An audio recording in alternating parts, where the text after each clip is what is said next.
안녕하세요. 정신분석의 들입니다. 컨버그의 내면 세계와 외부 현실 우리 같이 공부하고 있는데 오늘 9장 결론 부분에 해당되겠습니다. 우리가 자기애적 환자에 대해서 우리가 공부를 했는데 그렇다면 이 자기애적 환자를 우리가 어떻게 치료를 할 것인가 그거에 대해서 조금 설명을 해주고 있습니다. 우리가 임상을 하다 보면 모든 내담자와 성공적인 어떤 치료 관계를 맺을 수 있는 건 아니죠. 실패하기도 하고 드랍되기도 하고 또 어떤 경우는 또 성공하기도 하는데 이게 초기에 탐색하다 보면 어느 정도 치료 예후를 우리가 진단할 수가 있다고 이렇게 얘기를 하고 있습니다. 그거에 대해서 좀 설명을 해주고 있는데 결론적으로 얘기해서 우울증적인 증상을 보이는 사람들이 조금 더 치료 예후가 좋다고 얘기를 하고 편집증적인 증상을 보이는 사람들이 치료 예후가 나쁘다고 이렇게 얘기를 하고 있습니다. 왜냐하면 편집증인 사람들은 투사를 많이 하지 않습니까? 그러니까 전부 다 남의 잘못입니다. 내 잘못이 아니고 저 사람 때문에 내가 이렇게 어려움을 겪는다고 생각하시는 분들이 있기 때문에 반성하고 새롭게 삶의 기회를 갖는 기회를 이렇게 놓쳐버릴 수가 있다는 겁니다. 그래서 보면 결론적으로 얘기해서 이렇게 편집증적인 증상을 보이고 있으면은 조금 치료 예후가 어렵다 이렇게 얘기를 하고 있습니다. 간단히 살펴보면 자, 자기애적 성격 환자에 대한 정신분석 치료 예후는요. 환자의 나이가 적을 때보다는 한 40대 후반이나 50대일 때가 더 좋다고 얘기를 하고 있습니다. 왜 그러냐면 이제 젊었을 때보다는 이제 삶에서 아픔이나 슬픔 이런 거, 내 마음대로 안 된다는 거 경험했지요. 이렇게 경험을 통해서 점점 이 사람들이 배우게 되면서 이 자기애적인 만족에 대해서 만족의 요소가 조금 이제 줄어들기 시작을 합니다. 그리고 또 무엇보다도 자기애적인 방어가 점점 이렇게 약해지면서 자기에 대한 인식이 증가하게 되겠지요. 그러면서 치료에 대한 동기가 이렇게 막 올라오기 시작합니다. 이렇게 내담자 쪽에서 치료에 대한 동기가 있어야지만이 우리가 함께 치료해 나갈 수가 있는 것이지 전부 다 남의 탓으로 돌려버리면 치료가 참 힘들다고 우리가 얘기를 하고 있습니다. 그러니까 경험을 통해서 이제 나이가 많이 드니까 내 마음대로 안 되는구나. 나에게 뭔가 문제가 있구나. 이런 것들을 성찰하면서 이 사람들이 이제 치료가 좀 더 잘 된다고 이렇게 얘기를 하고 있습니다. 그러니까 중년기의 이 자기애적인 생활 양식은요. 중년기 어떤 강한 부인이나 평가절하하지요. 또 만성적인 우울증이 이게 부적절하다는 것을 이 사람들이 알게 됩니다. 이게 자기 패배적이고 좀 위험스럽게 이렇게 표출되는 건데 이런 것들이 이제 실패의 경험들을 통해서 이 사람들의 치료 생활 양식들이 조금 바뀌어야 되겠지요. 자, 이렇게 자기의 병리적인 부분들이 드러날 때 이거는 우리 치료자들이 명료화시키고 어느 정도까지 명료화시키고 직면시킬 것인가에 대해서 환자하고 같이 탐색하면서 우리가 결정을 해야 되겠지요. 이런 이 자기애적인 환자가 벌이는 이런 행동, 자기 패배적인 행동 양식에 대해서 직면시켜야 되건 직면시켜야 되는 겁니다. 괴롭지만 그래야지만이 이 명료화시키고 직면시켜야지만이 새로운 성장으로 들어갈 수 있지 않겠습니까? 그러니까 환자와의 대화, 담화를 통해서 이런 부분들 우리가 적절하게 해서 명료화시키고 직면시켜야 된다는 얘기를 하고 있습니다. 그다음에 자 이렇게 자기애적 환자가 후회라든지 염려라든지 죄책감 등의 그런 것들이 막 올라오지요. 그리고 자신에게 자기의 시간과 기회를 낭비한 거에 대해서 슬퍼하지요. 이런 회한이 올라오면서 이렇게 우울증이 올라옵니다. 이런 사람들이 원시적인 감정인 공허한 분노, 편집증 환자들이 많이 가지고 있죠. 이런 분노와 다른 사람에 대한 비난이 섞인 이 자기 패배감으로 반응하는 환자, 투사하는 거지요. 남 탓을 돌리는 사람. 엄마 때문에 남편 때문에 내가 이렇게 힘들어 우울해하는 이런 사람들보다는 훨씬 더 예후가 좋다고 반복해서 얘기를 하고 있습니다. 자, 정신분석 치료, 심리치료에 적절하다고 여겨지는 기준이 있습니다. 모든 사람들이 다 정신분석 치료가 맞는 건 아니거든요. 이 자기애적 환자에 있어서 적절하다고 여겨지는 기준에 대해서 이렇게 컨버거 선생님이 조금 제시해 놓고 있습니다. 자, 자기애적 실패나 상실에 대한 부인을 이제 부인했지 않습니까? 그걸 환자에게 명료하거나 직면시킵니다. 치료자가.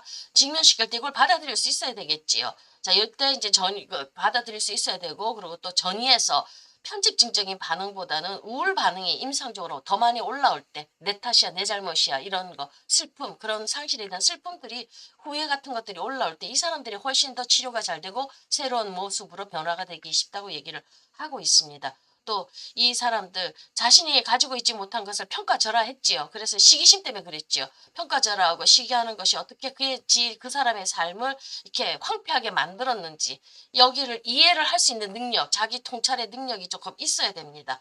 그리고 또 다른 사람에 대한 관심이라든지 열정이라든지 존중을 잃어버린 결과에 대해서 내 스스로 이렇게 삶이 피폐해졌구나. 아내와의 관계가 내가 이렇게 힘들어졌구나. 인간관계가 내가 이렇게 힘들어진 게 내 탓이었구나. 이렇게 돌아볼 줄 아는 사람, 이런 사람들은 반성할 수가 있죠. 이런 사람들이 반성할 수 있는 이런 사람들이 이런 능력이 있을 때 이런 사람들이 앞으로 나아갈 수가 있다고 이렇게 컴버그가 얘기를 합니다. 정말 이 상담하는 현장에 있어서 이렇게 자기를 성찰할 수 있는 능력이 있다는 거 굉장히 귀한 거거든요. 우리 모두가 다 완벽할 수는 없지 않습니까? 이렇게 분석하고 대화를 나누는 가운데 자신의 이런 성격적인 특성이 이렇게 인간관계 내 삶을 황폐하게 했다는 걸 들여다보고 반성할 줄 알면 다시 새로운 삶을 만들어 나갈 수가 있는 거죠. 근데 여기 안 될 때 참 문제가 되는 겁니다. 상담가가 아무리 직면시키고 아무리 이해시켜도 이걸 안 받아들이니까 남편 탓이니까 전부 다 아내 탓이니까 이 사람들은 자기 성장으로 들어갈 수가 없지요. 이렇게 자기를 반성할 수 있는 능력이 있어야지만이 치료가 될 수가 있다고 치료가 적절하게 이루어질 수가 있다고 그렇게 얘기를 하고 있습니다. 자, 편집증적이고 책임을 전가하는 성향을 가지고 있는 원시적인 우울증, 이 투사하는 거지요. 남 탓입니다. 이 우울증과는 대조적으로 염려하고 죄책감을 가지고 그리고 손상된 것을 복구하려는 이런 소망의 요소가 있는 사람들. 이 사람들은 이런 어떤 고차원적인 우울 반응을 보이는 이런 환자는 좀 더 치료가 쉽습니다. 한마디로 얘기해서 공격성이 내재화되는 사람은 우울입니다. 그 사람들보다는 외재화되는 사람들, 공격성이 외재화되는 거 전부 다 남 탓이지 않습니까? 이런 사람들, 편집증적인 경향을 가지고 있는 사람들보다는 공격성이 내재화되어서 나의 탓으로 돌릴 줄 아는 사람들, 내 잘못으로 갖고 들어오고 나의 부족을 볼 줄 아는 사람들, 성찰할 수 있는 사람들이 훨씬 더 예후가 좋다고 얘기를 하고 있습니다. 자, 자기애적 욕구를 뛰어넘어서 사람들과 가치 체계에 리비도를 투자할 수 있는 능력이 있고요. 이런 사람이 있으면 더 치료가 더 잘 되겠지요. 여기는 대상관계의 질이 좋아야 되고요. 초자가 건강하게 잘 통합이 되어져 있어야 되고 환자가 자신의 실패라든지 아픔에 대해서 뭔가 승화시킬 수 있는 능력들 이런 것들이 포함될 때 훨씬 더 치료가 잘 된다고 얘기를 하고 있습니다. 그러니까 치료하는 과정에 이런 것들을 우리가 내담자하고 같이 우리가 점검해 봐야 되겠죠. 탐색해 봐야 되겠죠. 그러면서 우리가 이 사람들을 잘 이렇게 보다 성장할 수 있는 길로 인도해 줘야 되는데 편집증이 있다고 해서 치유가 전혀 안 되는 것은 아니죠. 근데 많이 어렵습니다. 자, 치료가 진행되면서요, 자기애적 평형 상태가 이렇게 흔들리게 되겠죠. 이럴 때 환자가 편집증적 성향을 보이기도 합니다. 그럴 때 분석가는 어떻게 되냐면 이 환자들은 투사한다고 했죠.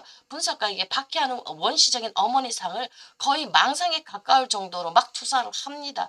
그런 때 이제 이렇게 투사를 통해서 분석가를 갖다 막 평가절하하고요. 그리고 자신의 행동화를 액팅아웃 하는 것을 합리화합니다. 그러면서 결국은 치료를 조기에 포기하려고 이렇게 자기 자신을 합리화하는 그런 것들을 막 쌓아 나가는 거거든요. 이런 것도 조심해서 우리가 관리를 해야 되는 거고요. 자, 편집증적인 소유인과는 대조적으로 환자가 애도할 수 있고 슬퍼할 수 있고 자기의 잘못에 대해서 후회할 수 있고 자신의 자기애적 동리가 초래한 결과에 대해서 진심으로 후회할 수 있다는 것은 예우상 바람직한 것입니다. 중년들이 그들의 나쁨에도 불구하고 나쁨이 있었죠. 나쁨에도 불구하고 그들이 살면서 받은 거에 대해서 감사할 수 있는 능력. 우리의 부모들이, 원가족의 부모들이 모든 좋은 것을 준 것은 아니지 않습니까? 실패한 부분들이 있습니다. 그리고 받아들인 나쁨에 대한 요소가 있습니다. 그렇지만 그것만 있는 거 아니지 않습니까? 우리 부모들이 우리를 길러줬던 좋음이 더 많기 때문에 우리가 살아나올 수 있었지 않습니까? 이렇게 살면서 받아왔던 것들에 대해서 감사할 수 있는 능력이 우리 인격 성장의 지표거든요. 이 감사할 수 있는 능력이 이렇게 발달시키는 것과 함께 우울과 애도가 발생할 때 이제 본격적으로 치료 과정이 이미 시작되었고 치료가 예후가 좋을 거라고 이렇게 얘기를 하고 있습니다. 그러니까 잘못에 대해서 어떤 실패한 요인에 대해서 내 잘못으로 받아들이고 내가 거기에 대해서 슬퍼할 수 있고 새로운 것을 향해서 슬퍼할 수 있을 때 새로움을 향해서 도전할 수가 있다고 성장할 수가 있다고 이렇게 얘기를 하고요. 이제 편집증적으로 반응할 때 남의 탓으로 돌려버릴 때 이런 사람들은 참 치료가 힘들다고 얘기를 하고 있습니다. 그러니까 이런 자기애적 환자가 왔을 때 나이 든 사람들, 중년들 이후로 많이 오거든요. 대화 탐색해 볼 때 이렇게 우울증적인 요인들이 조금 더 많이 올라올 수 있도록 우리가 그분들과 대화 담화 속에서 만들어 나가야 되겠지요. 이럴 때 이분들이 훨씬 더 치료적인 예후가 좋다고 우리 컴버거 선생님이 얘기하고 있습니다. 오늘은 여기까지 하겠습니다. 감사합니다.